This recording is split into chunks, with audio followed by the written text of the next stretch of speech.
BaoRuler can collect multiple layers in the same project. Each layer can be aligned by using calibration edges. Default POP1 is the calibration edge, and it can be customized. This ensures the relative positions of raised platforms, depressed ground, or adjacent areas in the three-dimensional space. Start by selecting the closed shape for measurement. First, a reference edge needs to be established. A repeatable POP1 for determining the relative positions of all subsequent layers is required. This can be accomplished in two ways. Either start the perimeter measurement from a clear and repeatable POP1, segment I, the first 2 points, or start the measurement directly. This POP1 segment can follow any path type.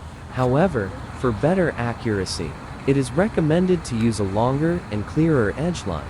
Walk between two easily remembered points, keeping in mind pace, placement, rotation. It is best to follow obvious reference objects such as fences, curb lines, etc. It is convenient to return to these points when adding new layers.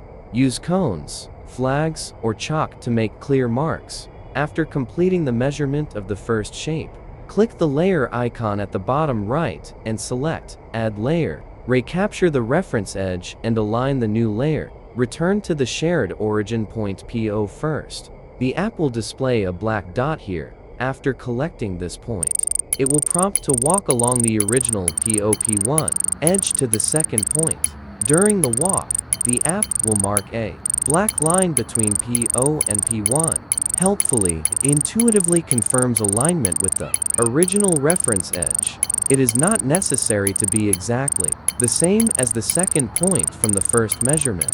Just ensure they are on the same straight line. This means it will continue to track your position in the three-dimensional space, but it will not place any measurement points, allowing you to freely move to the next measurement area. Save the measurement. Click the layer icon to view the complete detailed information. Here you can view the area and perimeter of each shape. Use the eye icon to switch the layers on or off state and rename the layer, or use the three-dot menu to delete a single layer to help visualize complex projects. If you encounter any additional help needed in this video, just send a support request directly within the application. Members of the BaoRuler team will be happy to provide personalized support.